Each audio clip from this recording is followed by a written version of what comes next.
Good morning, everyone, and welcome to the September edition of the Southeast Climate Monthly webinar, where we talk about the climate and special topics pertaining to the Southeast region. I'm Sandra Rain, Regional Climatologist from the Southeast Regional Climate Center, and I will be giving a climate overview for the month of August, as well as a tropical update.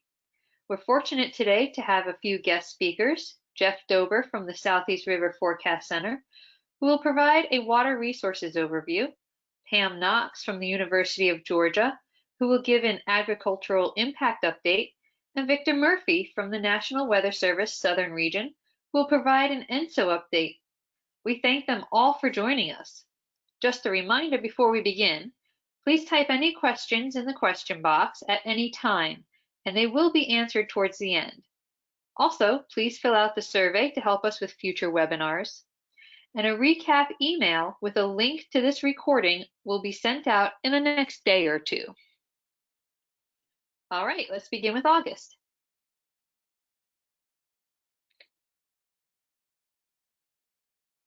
Mean temperatures were near average across much of the Southeast this August. Indeed, monthly mean temperatures were within 2 degrees of average for many areas. Even though much of the Southeast was near average, there were 6 long-term stations that observed their warmest August on record, including Cape Hatteras, North Carolina, and Sarasota, Florida. August daytime maximum temperatures stayed near normal, but nighttime minimum temperatures were above average. This is due to the persistent influx of tropical moisture, high rates of evaporation, and high humidities. Wilmington, North Carolina, and Norfolk, Virginia did not get below 70 degrees for the entire month, and Wilmington had 11 consecutive days of not getting below 75 degrees Fahrenheit, which is a record tying with 2016 and 1900s. Puerto Rico and the U.S. Virgin Islands had above average temperatures for August. San Juan, Puerto Rico tied for its second warmest August on record, and Christiansted, U.S. Virgin Islands also had its second warmest August. Precipitation was above average for the Southeast this August, with the driest locations found across southern Florida and the wettest locations found in eastern Virginia and western North Carolina. Statesville, North Carolina received over 15 inches of rain, which is more than 11 inches above normal, making this their wettest August on record. Puerto Rico and the U.S. Virgin Islands, however, were below average for precipitation this August. Coloso, Puerto Rico only received 6 inches of rain, making this the 5th driest August on record. There was a high number of severe weather reports across the Southeast this August, including 31 tornadoes. 22 of these tornadoes were associated with Hurricane Isaias. Along with the tornadoes, there was tennis ball-sized hail that's about 2.5 inches in diameter in Gordon County, Georgia, damaging straight-line winds in Bedford County, Virginia, leaving over 3,000 households without power, and flash flooding in Johnson County, North Carolina, where tragically a 5-year-old girl and her 4-year-old brother were swept away in the flood waters. So quite a bit of active severe weather for August. It has also been very active in the tropics. The Atlantic has now seen 17 named storms. As of yesterday, we can add Paulette and Renee to this list. So far, 2020 has been breaking the record pace for earliest named storms since 2005.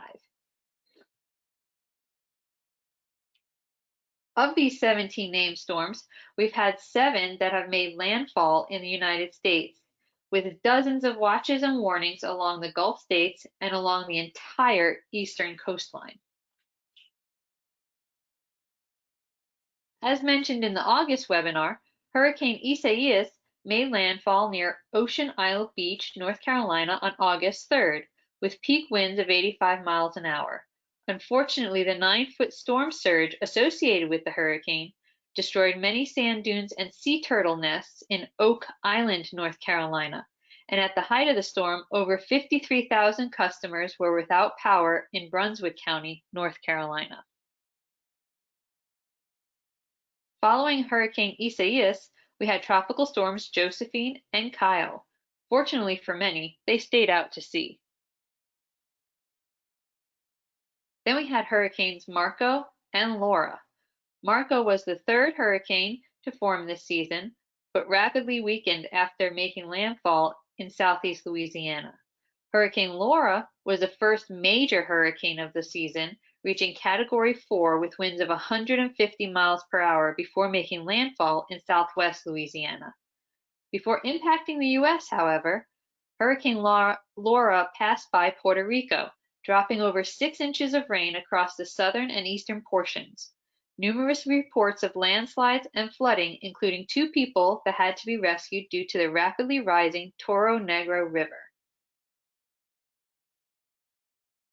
Next, we had Hurricane Nana with winds of 75 miles an hour, which made landfall in southern Belize on September 3rd, and Tropical Storm Omar, which stayed out to sea.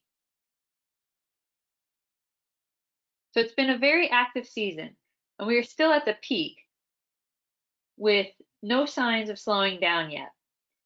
Now, the image on the right shows the typical tracks and origins of tropical systems for September. And as we can see, it matches up pretty nicely with our 2 new named storms, Paulette and Renee. The latest update has Paulette with winds of about 50 miles an hour and Renee with winds of about 40 miles per hour. They're both currently forecast to stay out to sea, but that could always change.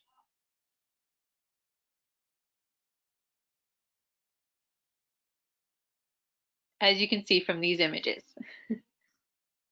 All right, back to the mainland. The current drought monitor shows extreme drought in the western United States, but only a few pockets of abnormally dry conditions for the southeast. Taking a closer look at what happened throughout August, we see at the beginning of the month there were a few pockets of moderate drought surrounded by abnormally dry conditions in Georgia, Alabama, and western Florida. But by the end of the month, only small pockets of abnormally dry conditions remained. Puerto Rico remained drought-free for the entire month. Looking into autumn, the southeast should remain drought-free with the help of a continued active tropical season. As far as the temperature, the Climate Prediction Center expects a warmer than average September, October, and November. They also expect the eastern part of the southeast to have a higher chance of above average precipitation, and they expect equal chances of above or below average precipitation for the western half of the southeast. Over the next 8 to 14 days, however, the entire United States will see a pattern change. Actually, it's started already, with a major cool down in the central United States and even snow in parts of the Rockies. The Climate Prediction Center expects the western southeast to see below average temperatures, with the eastern southeast seeing above average temperatures. They expect most of the southeast to see above average precipitation. I guess autumn is on its way. So just to sum up, August temperatures were near average and above average minimum temperatures. August precipitation was slightly above average. In the Caribbean, August had above average temperatures with slightly below average precipitation. Our major storms included hurricanes Isaias, Laura, Marco, and Nana, and tropical storms Josephine, Kyle, and Omar, and the 2 new storms of Paulette and Renee. We had tennis ball-sized hail in Gordon County, Georgia, straight line winds in Bedford County, Virginia, and flash flooding in Johnston County of North Carolina, just to name a few storms. The tropical season continues to be very active.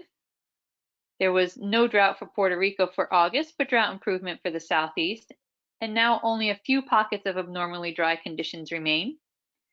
We expect a cool down coming in the next 2 weeks or so.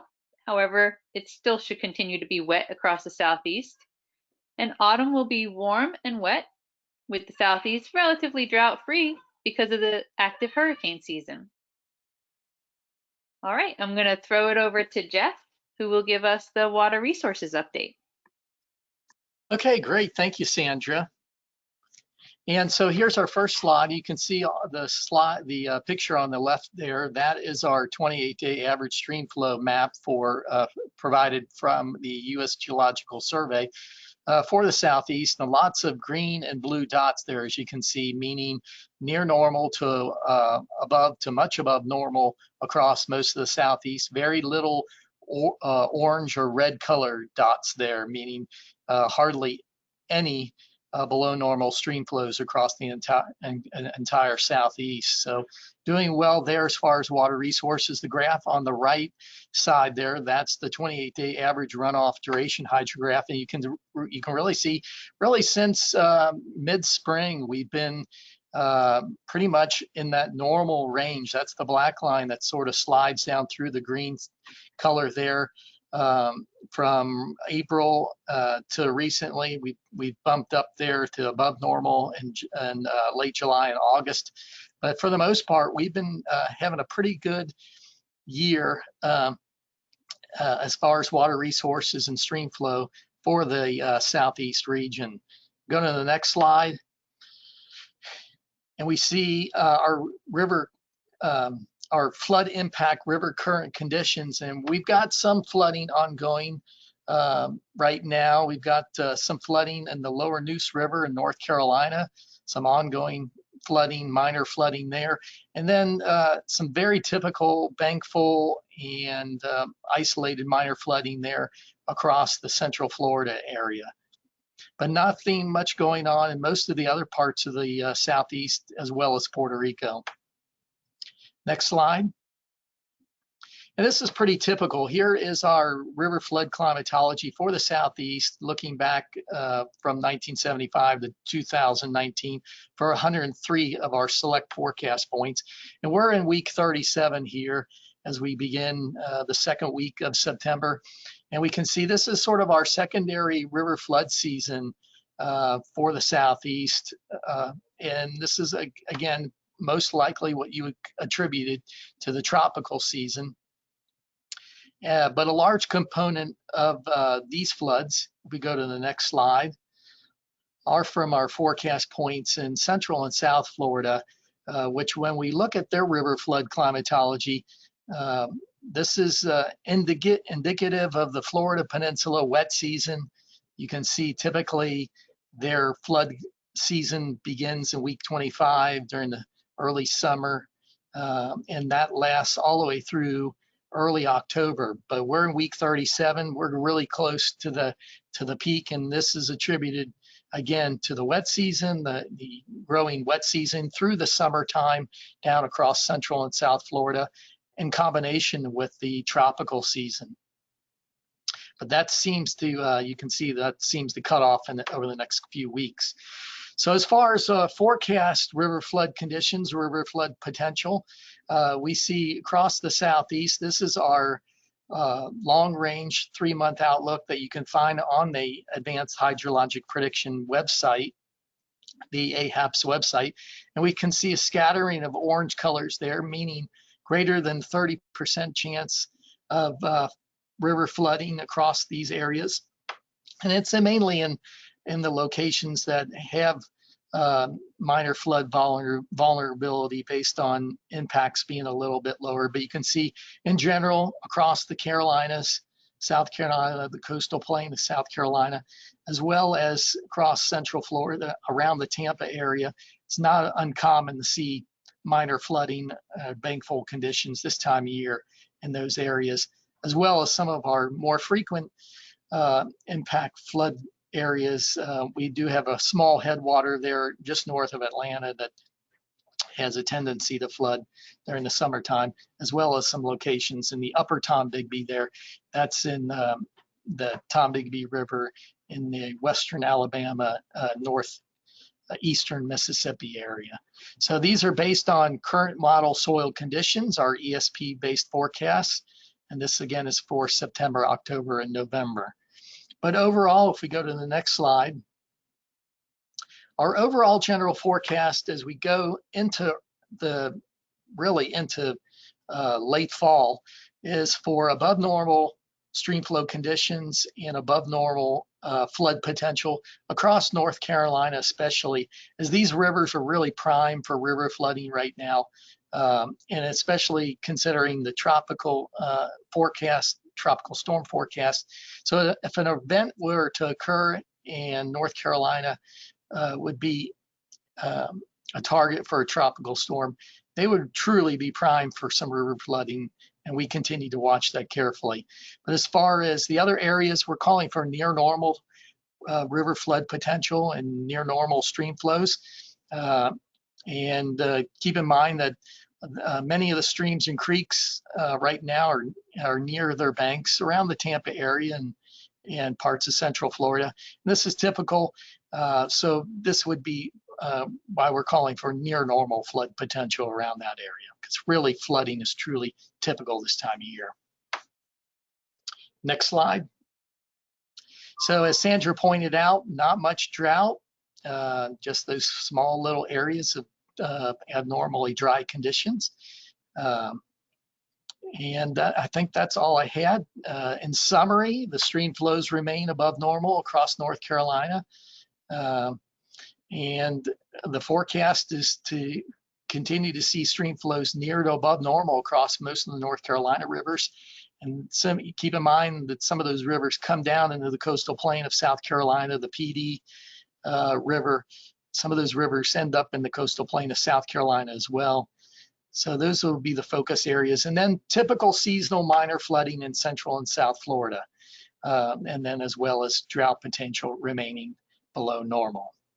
So that's all I had, and I'll pass it on to our next speaker, Pam. Well, good morning, everybody, and happy fall. It may not feel like fall to you here in the Southeast, but it's snowing today in Wyoming and Colorado, so we're getting there. A busy time of year for agriculture, to be sure. Here's the conditions for the last 30 days, just slightly different maps than what Sandra showed earlier. You can see that in general, things have been above normal for precipitation in most areas, but not everywhere. And temperatures have generally been above normal. Nighttime temperatures much above normal compared to the daytime temperatures, which have been fairly close. So that's the conditions that agriculture has been looking at for the last month. We go on. Just a couple maps that weren't shown earlier. On the left there is the potential for flash drought, and you can see there are still some areas, especially in southwest Georgia and southern Alabama, that are showing some potential for flash drought. Of course, that will depend a lot on what happens with the tropics, which we don't really know yet. On the right-hand side is the Lawn and Garden Moisture Index from Huntsville, and you can see that it's quite different than last month, where the driest spot was actually in northwest Alabama. Now they're quite wet, and a lot of the places in eastern Carolinas and eastern Georgia have not really seen a lot of rain since the last hurricanes came through or tropical storms came through. So they've dried out quite a bit, but they had plenty of moisture in the subsoil, and so they're not in bad shape now. It's just something to keep an eye on. Go on to the next slide. You can see some of the recent impacts that we've had on agriculture due to those conditions. One of the things that has been a pleasant surprise, I think, to producers in the Florida Panhandle is that they started out with really dry conditions and cool conditions in the spring, and they were pretty concerned about the yields that they're going to get. But since they have returned to a more moist conditions, the corn has really done well, and the yields are up much closer to average. So they've been very pleased at the corn being able to catch up like that. Most crops across the region are doing about as expected. You know, we haven't had any big droughts this year compared to previous years. And so a lot of them are getting near harvest. I saw this morning that down in Camilla, which is in southwest Georgia, they've got 10% of their cotton bolls open, which means they can stop irrigating now. But they can't really defoliate until most of the cotton is open. And of course, you know, as these bowls open up, they become much more vulnerable to high winds, which was a problem that we had in Hurricane Michael a while back. And so this is a very vulnerable time of year when tropics really can make a difference into what the farmers actually are able to harvest. We go on. Sandra mentioned earlier that we're having a lot of humidity coming in from the Gulf and the Atlantic, and that's been really a story this whole summer. Because of those humid conditions and the high overnight temperatures, we've had much more incidents of fungal diseases, any disease that's associated with high humidities than average. On the left-hand side, there's a picture of a cotton boll, which is just covered with fungus, boll rot. And there's been not just one, but like 4 different kinds that have been affecting things. Of course, that affects the yields because they can't get any cotton out of that boll. On the right-hand side is a picture of a soybean field, and they've got a lot of leaf blight. So you can see the yellow leaves. That also reduces yield because then sunlight is not very efficiently turned into soybeans. And so that reduces the yield overall. We go on to the next one. I did want to mention Laura, and I should have also included Marco in here. So thanks, Sandra, for reminding me of that. In the Southeast, really, Laura and Marco had mostly beneficial influence on us. We did get some rain out of those, and that was very helpful. Of course, farther to the west, where they had the main impacts of Laura especially, they had a lot of problems with agriculture. You can see the picture down on the bottom there shows a rice field with a lot of the rice just blown over, and it's very hard to harvest when it's blown over like that. The harvesters really aren't designed to pick up the grain that's lying on the ground, similar to what would happen with corn. So they've had problems with the rice, the corn. Sugarcane also is a big crop down in Louisiana that's been blown over. Some of that will come back up a little bit, but as those canes or those corn products are closer to the ground, they're more likely to pick up high humidities and pick up other diseases from that. And so some of the crops also some of the ears tend to sprout, which means it's not very suitable for selling. And of course, widespread power outages remain, which is a problem for some of the livestock producers.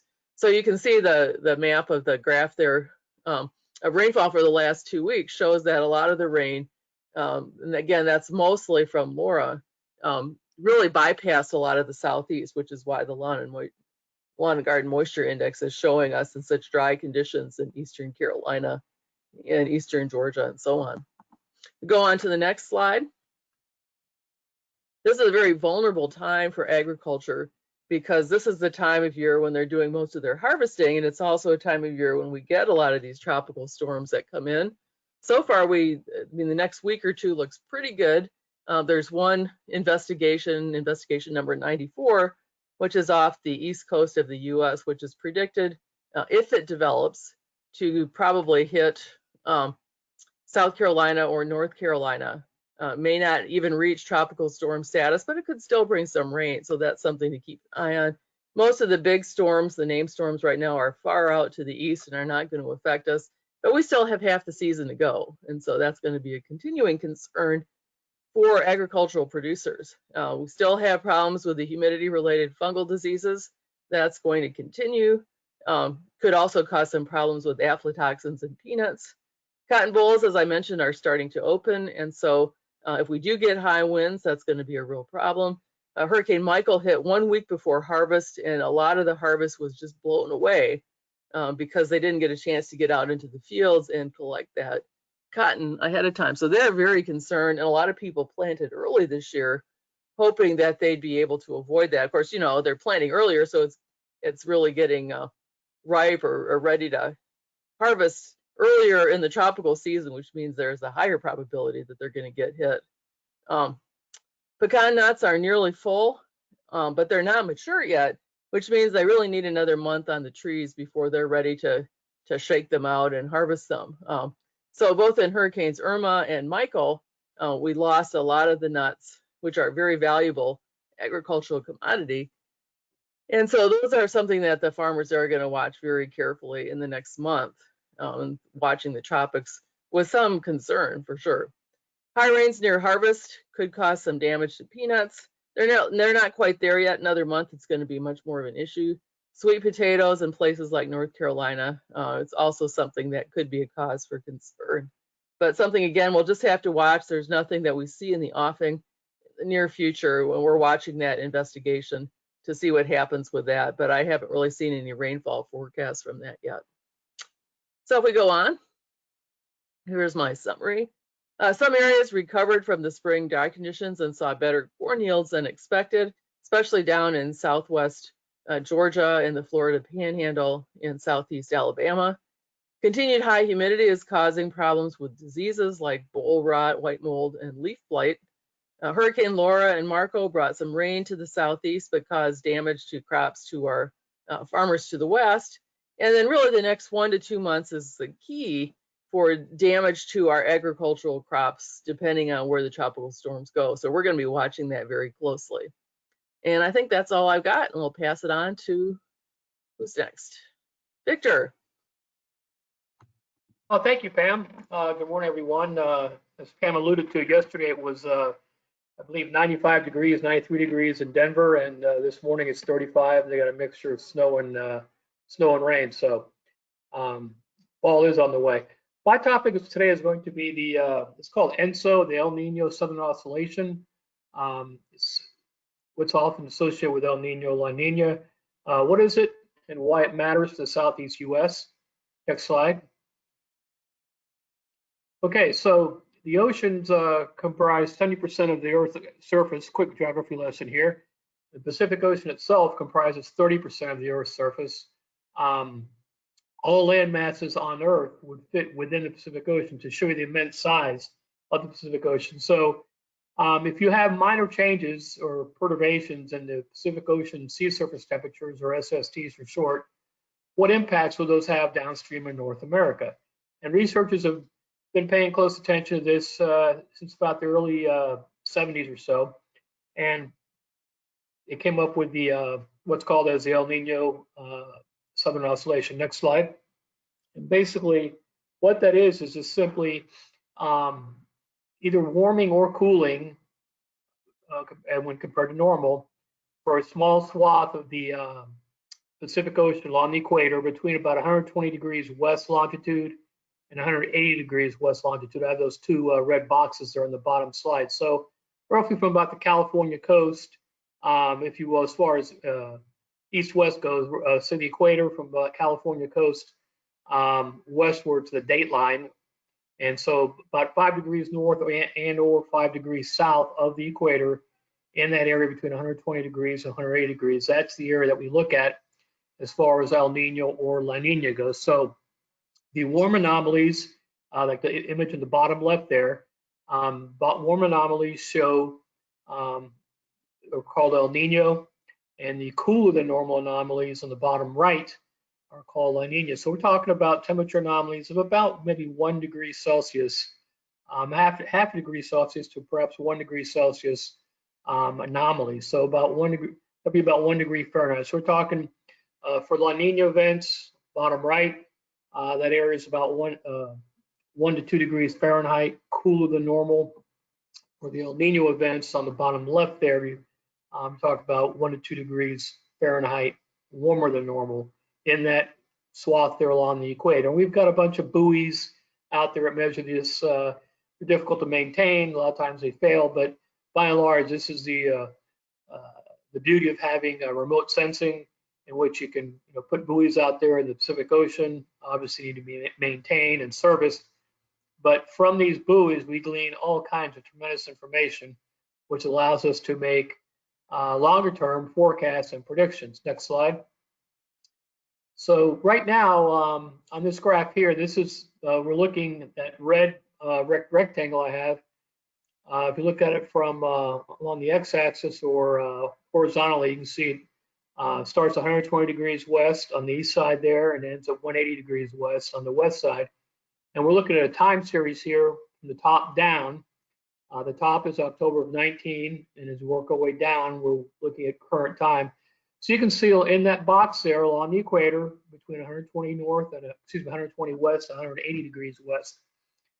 Starting last fall through this spring, we had temperature anomalies running about half a degree to perhaps 1 degree Celsius warmer than normal. Weak El Nino conditions actually, and that's probably one of the causes of the what are the normal winter and spring, which most of the Southeast U.S. saw this past year. But you can see starting around May or June, you can see how the tide sort of turned, and we've now been cooler than normal as far as temperatures go. And if you look at the very bottom here, it's basically the end of August. You can see temperature anomalies running about perhaps ½ degree to 1 degree Celsius, maybe a few areas were slightly cooler than that. So it looks like we've actually turned the tide going from a warm anomaly along the equatorial Pacific Ocean to moving towards a cool anomaly or cold anomaly. Next slide. And so here's a graph, same thing, going from left to right now. You can see that swath there of temperatures between 120 degrees west and 180 degrees west is called the Nino 3.4 index.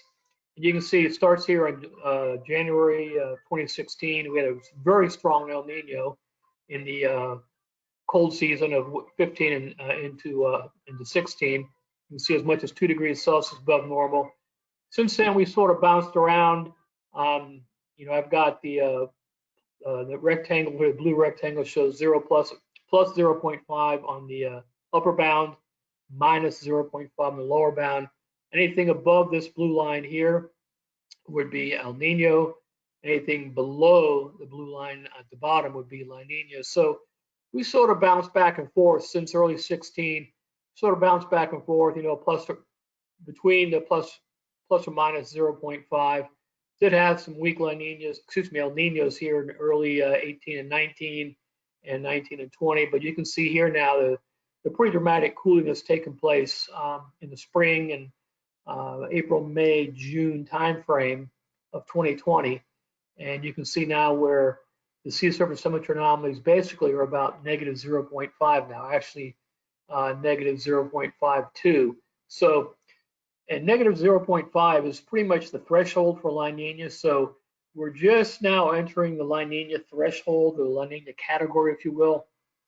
If it stays like this for 5 consecutive months, which would be into January of 2021, this would go down as being a La Niña event. And right now it does appear that's going to be the case. Next slide. So, you know, the ENSO itself, or El Nino, La Niña, is basically a randomly occurring event. You know, the sea surface temperatures in the Pacific Ocean along the equatorial Pacific, they wax and they wane, they warm and they cool, as we saw from the previous graph, based upon the trade winds. Stronger than normal trade winds from east to west blow cooler waters westward for La Niña conditions. When the trade winds relax or become less weaker than normal, you get warmer water sloshing eastward from the western Pacific, and that's what causes El Nino. But so the graph here in the top left, the blue areas are La Niñas episodes or events. The reddish areas there are El Nino events. You can see here in the very bottom right, we're just right around plus 0.5 to plus 0.6 anomalies, you know, at the end of 19 into 2020, just barely into El Nino territory. You can see how it's cooled off now, and if the cooling continues, obviously we'll have a La Nina event here. And you can see here, this is what we're talking about. So we had a very strong El Nino effect, arguably perhaps the strongest on record in 15 and 16.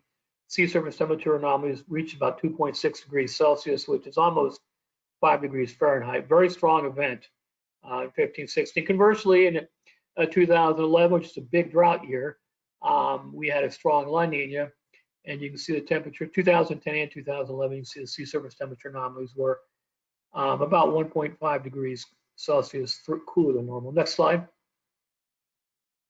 So what's going to happen going forward? Here's some of the models which are predicting. So you can see here on the zero axis, the zero line runs right in the middle vertically, and the gray bars going to the left are various different models which are showing the projected or the forecast sea surface temperature anomalies for December.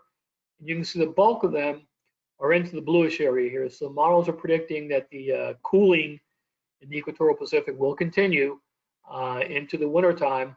And majority of the models here are showing an anomaly of about negative, maybe negative 0.8 to negative 1.2 degrees Celsius cooler than normal. You can see the mean here is about negative 1.2. And this is for December. So right now we're at negative 0.5.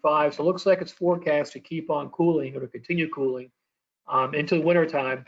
And we probably will have a, odds are greater than 50% that we will have a weak to moderate La Nina event this coming cold season. Next slide. So in general, what does this mean then? We have, I guess, fortunately, if you're a long-range forecaster, fortunately, there is a very strong signal for the southeast U.S. between El Nino and La Nina. So let's look at on the top is the El Nino signal, very strong. You end up those minute or those very minuscule changes in the sea surface temperatures when it's warmer than normal results in a very strong west to east jet stream that runs along the subtropics. Across the southern U.S., Texas, along the Gulf of Mexico into Florida. You tend to have wetter than normal conditions in the southeast U.S. in the cold season. We saw that last year. Now, the La Nina is pretty much opposite. You tend to have more of a variable jet stream, and more often than not, it tends to come in from from northwest to southeast, and you end up with drier than normal conditions along the Gulf Coast from Texas into Florida, southeast U.S., and Gulf Coast. So, big difference in the cool season or cold season temperatures and most especially precipitation patterns, depending upon whether El Nino or La Nina. As I mentioned, with La Nina coming up, it looks like the southeast U.S. should be primed for probably near normal to below normal precipitation this coming cold season. Next slide. So, so the La Nina basically has two different effects on the southeast U.S. The most immediate one is tropical season. The 2020 Atlantic season, the outlook for the Atlantic Basin for this year, basically 85% chance of above normal tropical cyclone activity, 10% chance near normal, 5% chance below normal. This was made about a month ago. And obviously that's going to verify we're already up to the R storm, which I think is the 17th or 18th named storm. And so we're going to have a very, very hyperactive season. Usually we have 12 named storms, 6 hurricanes, and 3 major hurricanes. So 12, 6, and 3 is the average. And you can see they're forecasting almost double that. And we've seen that already. So this is one of the impacts of La Nina. So in addition to the cool season tendency for dryness in the southeast U.S., you also tend to see above normal activity in the Atlantic Basin during La Ninas. And with us approaching the La Nina threshold right now, sort of getting at it, or nearing it, we've already seen the above normal hurricane outlook activity, which is pretty much what was forecast. It's verifying, and so based on that, we expect to continue to see above normal tropical cyclones in the Atlantic Ocean as far as numbers go, actually through the end of this hurricane season or through November. Next slide. So you can this slide here just basically shows that during La Ninas, we do tend to favor a more active Atlantic Basin season due to the fact there's less wind shear in the tropics. You have less winds aloft or weaker than normal, which assists or aids tropical cyclones in forming. We're off to a record start in the number of names. Tropical Storm Renee was named yesterday. It's our 17th named storm. And this is 11 days earlier than the previous record in 2005, which is the previous most hyperactive season. I think we had 28 named storms in 2005. And we had to end up going into the Greek alphabet. In 2005, Rita formed on September 18th. So we're running 11 days ahead of what was the previous record pace as far as the number of named storms goes. And for example, climatologically through September 7th, we should have 6 named storms and we're up to 17. So we're running almost triple. So that we expect that tendency or that trend, unfortunately, to continue, into November. Next slide. So here is a brief accounting for all this named storms so far that we've had this. We've had 3 hurricanes and 4 tropical storms make landfall in the U.S. I'll go over the hurricanes. Hannah made landfall here in South Texas back late July. Of course, Laura made landfall near Lake Charles, Louisiana a couple of weeks ago, and I believe Isaias is also the other hurricane, and it did impact the southeast U.S., moving up through the Carolinas, caused a lot of tornadoes before moving up to the northeast U.S. We've also had 4 tropical storms make landfall. So the above average, statistically, you get above average number of named storms in Atlantic Basin. Odds are you're going to have above average number of landfalling events, and that's been the case so far. Next slide. So here is the climatology for named storms and hurricanes. You can see September 10th is about the peak, so we're right at our peak right now as far as having named storms goes, and appropriately enough, we have 2 of them right now in the Atlantic. Things do start to taper down from September 10th, but nonetheless, we're still very much in the peak of the Atlantic Basin season, through September and into October. Next slide. And so based on that, we do think that we'll see, definitely an above average threat for not only the number of storms, but also potentially landfalling storms through November. So getting back to the wintertime season, you can see the effect here of El Nino versus La Nina in the cold season now. We're taking off our tropical hat. Now we're looking at the cold season. This is for North Georgia. You can see that this is for December, January, February, or DJF there. You can see the average rainfall for North Georgia for El Nino events is about 14 inches. For La Nina is only about 12 inches, so about 2 inches drier. Western Carolina is about the same way, 12 inches El Nino versus 10 inches for La Nina. Next slide. Virginia also, actually, even that, surprised to see this signal that far north. Virginia has about 10.5 inches during El Nino events, maybe 9 inches or so for La Ninas. And the El Nino versus La Nina is most pronounced in Florida. You can see central Florida here, the climate zone that covers Orlando, Tampa area. They get about 10 inches of rainfall during El Nino events, only about half of that, 5 inches or so during La Nina. So next slide. So based on the La Nina forecast coming in, we do think there'll be below normal precip for the cold season. So as I mentioned earlier, this is the drought outlook product from the National Weather Service's Climate Prediction Center. Southeast U.S. is currently drought free, as Jeff showed. Just a few pockets of abnormally dry conditions, but no drought anywhere in the Southeast U.S. Makes sense. We had the El Nino event in 19 and 20, and then we've had a very active tropical season. So Southeast U.S. right now drought-free, forecast to stay that way through November. You can see no forecast for any drought development. Next slide. And but you can see here in the outlook from CPC, the same group, this is the forecast for DJF here, December, January, February. And you can see on the right-hand side here, they are calling for about a 2-to-1 tilt in favor of below normal precipitation versus above normal precipitation in a swath across the Southeast U.S., along the Gulf Coast, North Florida, and into South Georgia and South Carolina.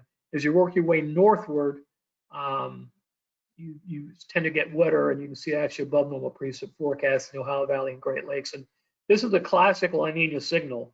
And so this forecast here is based strictly off, the forecast which I showed you and the conditions, the anomalies which I showed you. So going forward, next slide, which is my summary slide.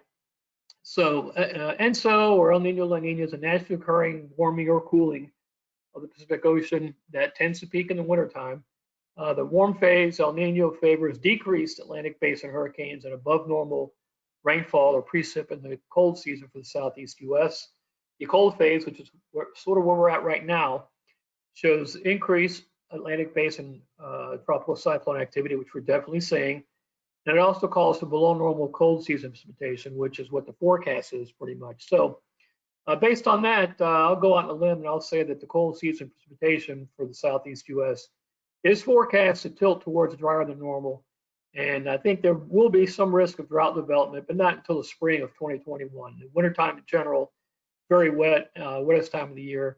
And of course, not a whole lot of runoff, not a whole lot of water loss due to evaporation or evapotranspiration. But as you start to warm up, I think in 2021 into the springtime, I think the odds of having drier than normal conditions are definitely greater than being wetter than normal. And that's my last slide, Meredith, and I'll kick it back to you in case you have any questions or anything. Great, thank you so much. My name is Meredith Muth. I work with the U.S. National Integrated Drought Information System, NIDIS, one of the 3 co-organizers of this webinar series. I'd like to first thank our speakers, our regular speakers, Sandra Rain from the Southeast Regional Climate Center, Pam Knox from the University of Georgia, and Jeff Dober from the Southeast River Forecast Center, and our special guest today, Victor Murphy from National Weather Service Southern Region. If you have any questions, please enter them now in the question box. As a reminder, a link will be sent out with a webinar recap as well as a link to the YouTube video by tomorrow. Our next webinar is on October 13th at 10 a.m., always on the second Tuesday.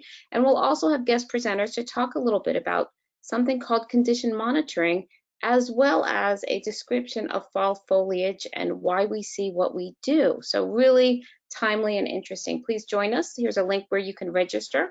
There'll be a short survey right after this. Stick around and answer those questions and help us out.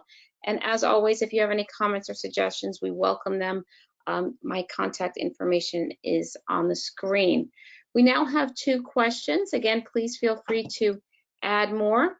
Our first question I'm going to give to Victor and Chip. Victor and Chip, can you see the questions? I will read them out. I just want to know.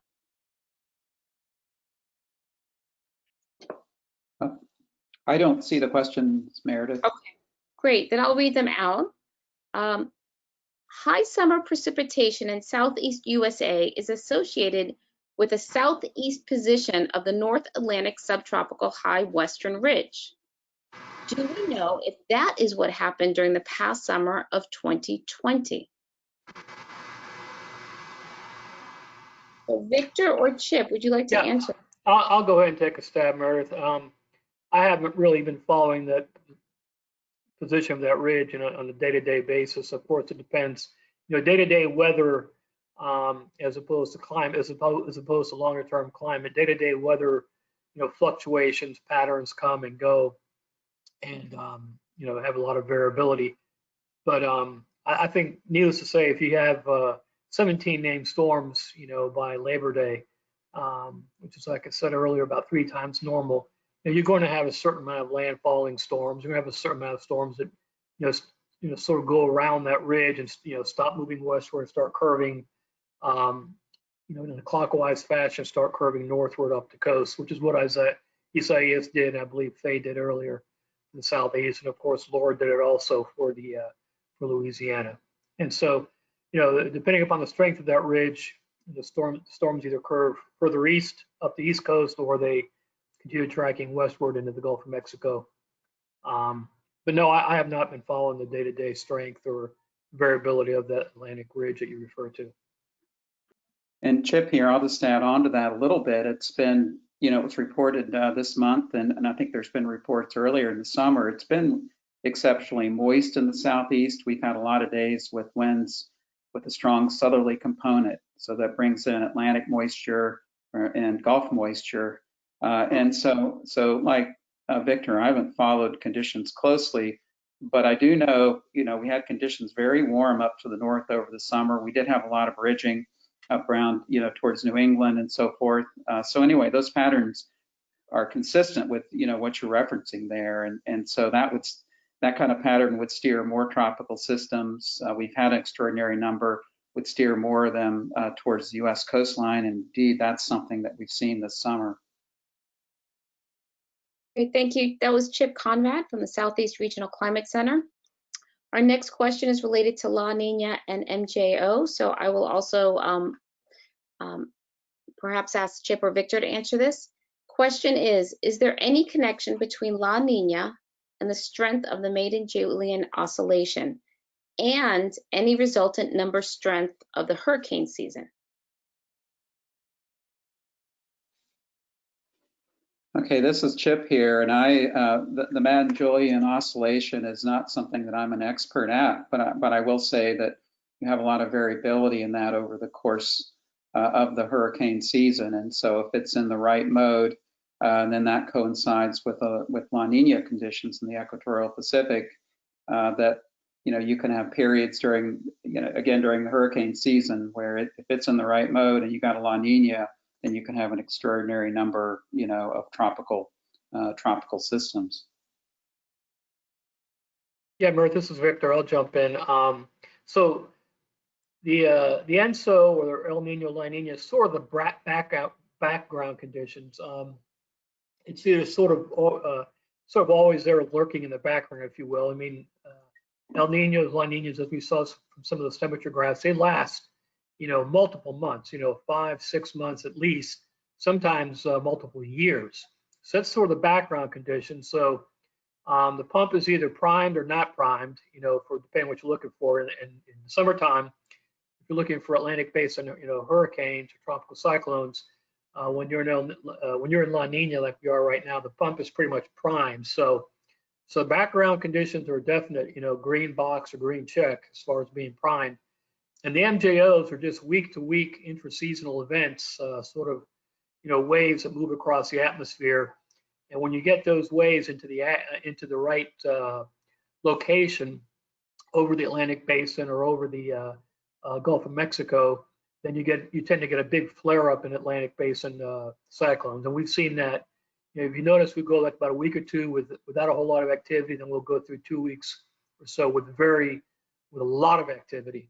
And that's basically those MJO waves, priming the pump or lighting the match to the spark, if you will. The La Nina is a spark; it's always there, but something needs to activate that spark, and that's what the Madden-Julian oscillation, events do, what those waves do. Thank you. I'm going to give it one more minute for any more questions. We have some experts on the line who are eager to answer any weather or climate questions you have, whether about ENSO or the Southeast or other questions that may arise. Hey, Meredith, if you want to try it, if you want to kick this screen over to me and show my computer, I think I've got a image here might be of interest to the group. If you want to. Sure, I can put that. We're at the very end anyway. If it works, great. If it doesn't, okay, here we go. I'm going to hit show my screen here. And hopefully everyone can see my screen here. And this screen here is the most recent sea surface temperature anomalies for the Atlantic Basin. And oranges and yellows are above normal, and greens and blues are below normal. So you can see the entire Atlantic Basin. This is another thing, this wasn't really a presentation on, hurricane formation, et cetera, but you can see the Atlantic Basin in addition to the La Nina, which causes less shear in the upper levels of the atmosphere, which is very conducive to tropical cyclones developing. You can see in addition to that, another very positive element for a number of storms forming or for storm formation is warmer than normal sea surface temperatures. You can see here, big area of 1 degree Celsius or warmer sea surface temperature anomalies runs from about the 30 degrees north latitude eastward all the way into the far eastern Atlantic. So your main development region here is between 10 degrees north and 20 degrees north. So any of these tropical cyclones that develop in this area, should they move into the west central Atlantic or the western Atlantic, and perhaps should they curve northward, they'll be running into some very, very positive sea surface temperatures or very, very warm sea surface temps, which would fuel development. So that's another very, cosmic concern as far as additional tropical cyclones perhaps striking the east coast of Florida, say from the east coast of Florida northward up in the Atlantic coast, up in the northeast U.S. You can see the pocket of cooling here associated with Laura, which came through a couple of weeks ago, and Marco also, which is in this area. But by and large, too much orange and brown here, and yellow to suit me. Great, Thanks, thank you so much, Victor. And with that, I think I'll end our Southeast Monthly Climate webinar for today. Thank you so much for joining us, and we hope to have you join us again next month as well. Take care.